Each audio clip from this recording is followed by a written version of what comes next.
One of my favorite aspects of the 2006 World Championship video game is all the little different options.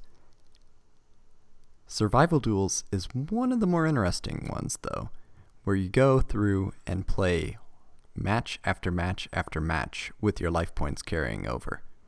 And it's an interesting experience, to say the least. It reminds me a lot of in Chandelar, how you enter a dungeon and you have to consider not just the game that you're playing, but every game afterwards to make sure that you still have enough resources. It's a system that I'd like to see more of in the anime.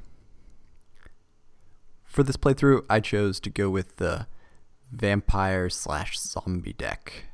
And the main reason is because the card Call of the Mummy is such a good tempo push, just being able to special summon a monster and then normal summon a monster on top of that.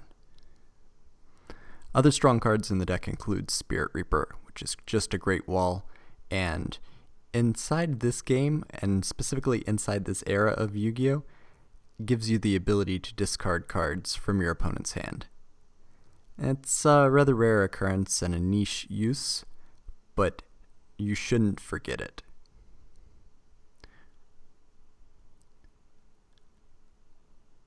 Here's a perfect example right now. Summon the Spirit Reaper, activate Book of Life, get another Spirit Reaper, banish Hydrogonon, and go in to discard 2 cards from my opponent's hand, which is very strong.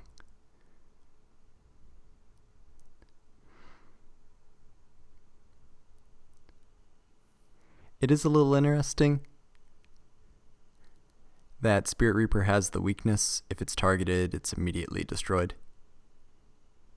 And I take a bit of damage here, which is going to be a problem going into next game, but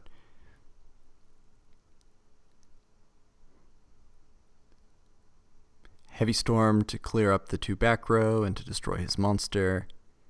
Reasoning's just always a great card. This card is very underrated. Well, maybe not anymore, but for the longest time, it saw no play till Diamond Dude Turbo, which, strong recommendation. The vampire cards are okay. They're very interesting from a design perspective, being able to take out cards from your opponent's deck to represent a blood drain. It's not the most useful effect, and in modern Yu-Gi-Oh! Can be quite damaging, but I still think it's very interesting. Here's the classic Brain Control, which is usually a -1, but if you take your opponent's monster, then sacrifice it, then it ends up being neutral card advantage for you, and you've used the high-level monster for a tempo push, always exceptional. And again, with the Vampire Drain effect, systematically targeting monsters, just try to remove the ability for them to set something. Not quite the best strategy, though. Second Hydrogonon comes out, draw phase. Right now, it's just maintain card advantage and maintain board presence. Set the compulsory evacuation device. Be prepared to bounce something, especially if they normal summon another monster, or even better, tribute summon a monster. Sakuretsu armor is a bit of defense. Don't use the compulse yet because it's not going for game.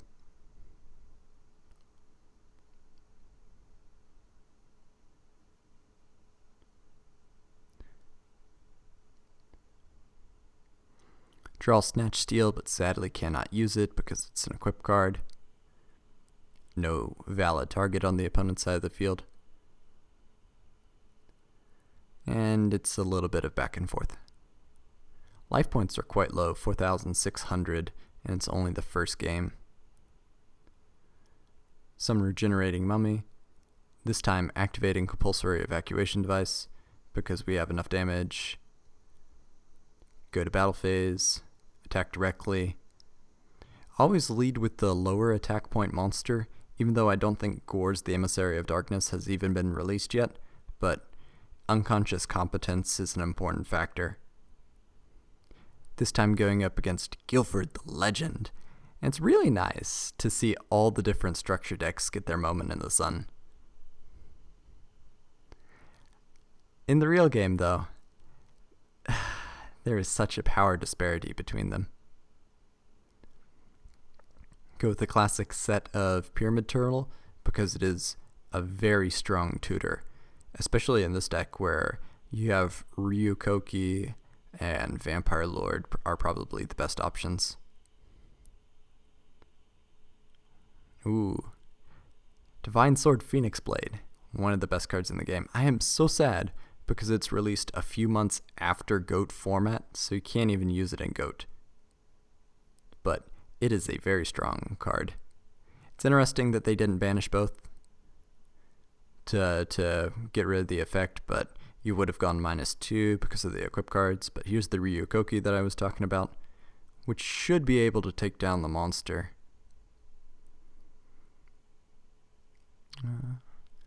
Thinking. Draw phase. Pot of Greed. What does it do? Always a great feeling. Smashing Ground for an easy +2. Of course, Phoenix Blade goes to the graveyard and it can recycle itself later, so maybe +1.5, +1.25. I don't know. Value is a little bit hard to detect. Go in for 2 direct attacks, trying to dispatch opponent quickly. Haven't taken any life point damage this game, which is a good start. And they're already on the defensive, setting a monster.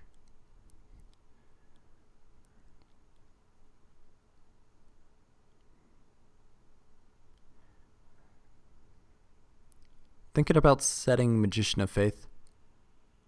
But instead going with Reckless Greed, drawing 2 more cards. It has been a little bit of time since I've played through the footage. And again with Spirit Reaper. Just don't forget how good Spirit Reaper is in these sort of situations. It's a bit of a snowball card, an accumulation of advantage.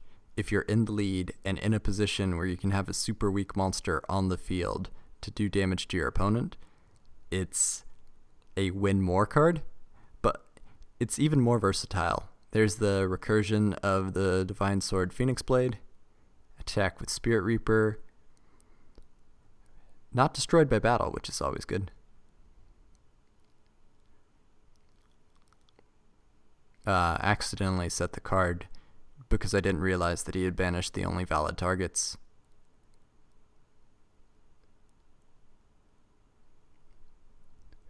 Main strategy here is to discard more cards from the opponent's hand.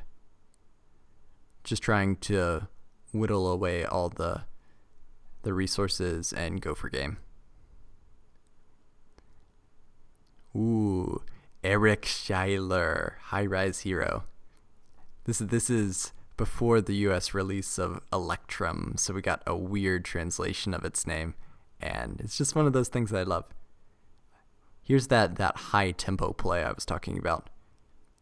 Activate Call of the Mummy, special summon, Despair from the Dark, and you start with a 3,000, well, it's turn 1s, and I'm not able to attack, so a 3,000 defense monster in this case. And on top of that, a Vampire Lord from Reasoning. Just really high tempo push. There's not a lot of recovery in the deck, but being able to output so much offense is the idea to end the games very quickly. Drawing into Card of Safe Return, which is a card that really can't come off the ban list. It's just so strong. Replay Battle is enacted. It's almost good. A Hero Emerges is almost good, and it's so sad because it's a -1, but it's really fun card design. And just in another format or maybe another game where card advantage isn't everything, it would see play. In fact, I think if it were in Magic and it cost like 1 or 2 mana, you would see a Hero Emerges being played.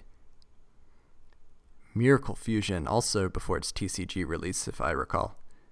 And Flaming Wingman, but it's not a great card.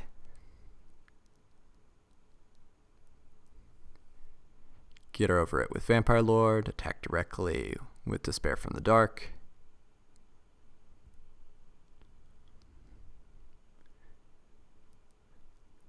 Draw into Sakuretsu armor, and it's one of those things to remember how good battle traps were back in the day.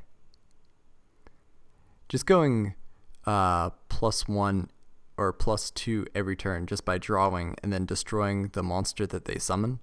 This is at a time where the normal summon is really, really important every single turn. If you draw a monster, that's one of the only ways to get it out of your hand is to normal summon, and that's why Call of the Mummy is so powerful, specifically at this era. Just special summoning in general was not available. Third win, and going up against Sacred Phoenix of Nifs. This card is great. Absolutely fantastic, and I'm glad it still sees fringe play. So long as Fire Kings are available, Sacred Phoenix is going to be available. Start off with high tempo play. Even special summoning a level 4 monster from your hand is still really strong because you have 2 monsters on the field instead of the one that your opponent can summon. Then go for Reasoning. Reasoning is very often neutral card advantage while thinning the deck, while special summoning a monster. It's always been a very strong card. I think the fact that you don't see it a lot in GOAT is that it was underrated for so long. Again, with the Vampire Drain, taking out, a zombie. That's fun. Maybe reanimate that later. Another regenerating Mummy. I think the theme of his deck is cards that come back.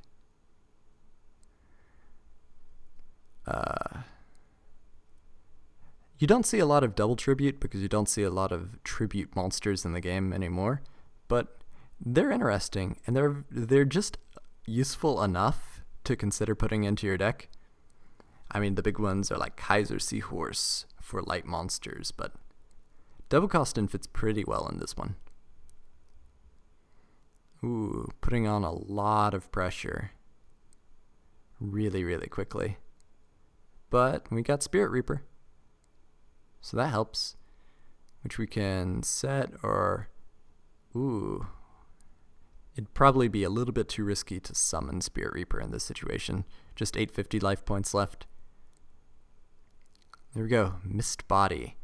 And then Tribute Summon and equip Mist Body again.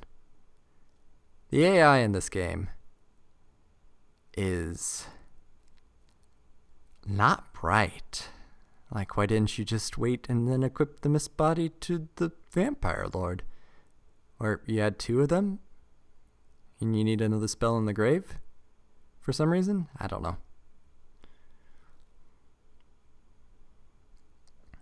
Just don't question it. Just take the win. In retrospect, I probably could have switched the Spirit Reaper to attack mode.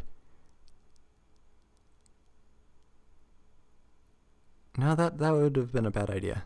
Don't switch the Spirit mode. I don't understand the Heavy Storm. Got rid of 2 of my cards and 2 of his cards, so it's neutral card advantage, but end up losing your monsters, so going -1 in the end. Don't question the AI. Okay, 4 down. Just 850 life points left to go. Hopefully there's no Meteor of Destruction or double Ukazi or 5 Sparks or anything of that nature. Going up against Red Eyes Darkness Metal Dragon. No, Red Eyes Darkness Black Dragon? Red Eyes Darkness Dragon. There's a lot of Red Eyes monsters. Pot of Greed.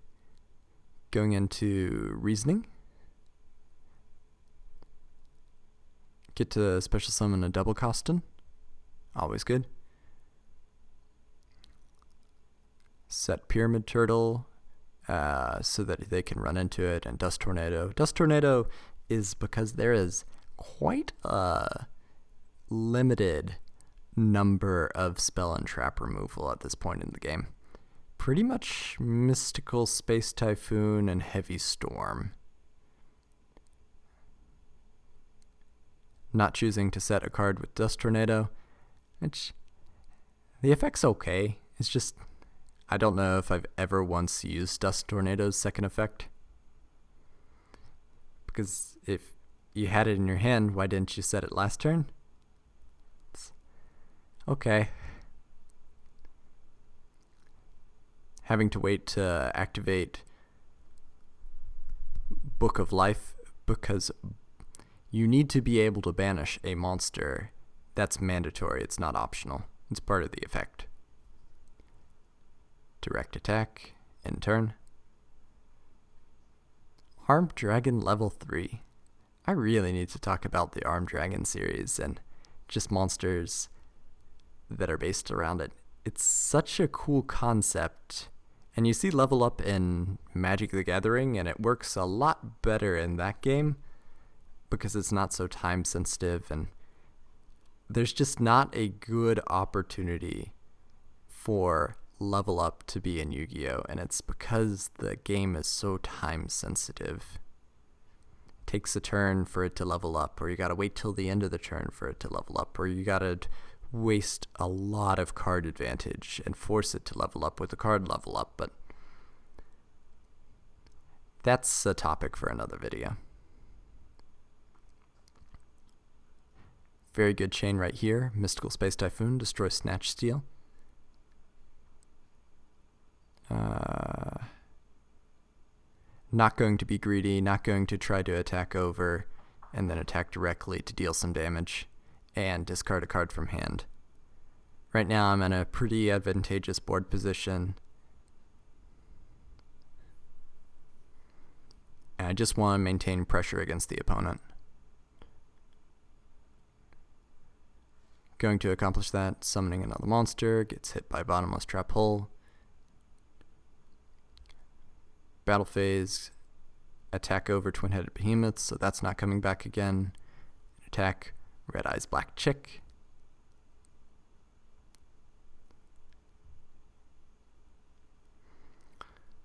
Draw phase, draw into Compulsory Evacuation Device, always good. Attack directly, hit with Sakuretsu Armor. So it's very close. Going to go directly to end phase.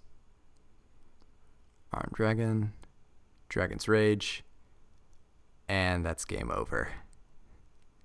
I lost to Armed Dragon, which, in retrospect, it's interesting. But the game mode's really fun.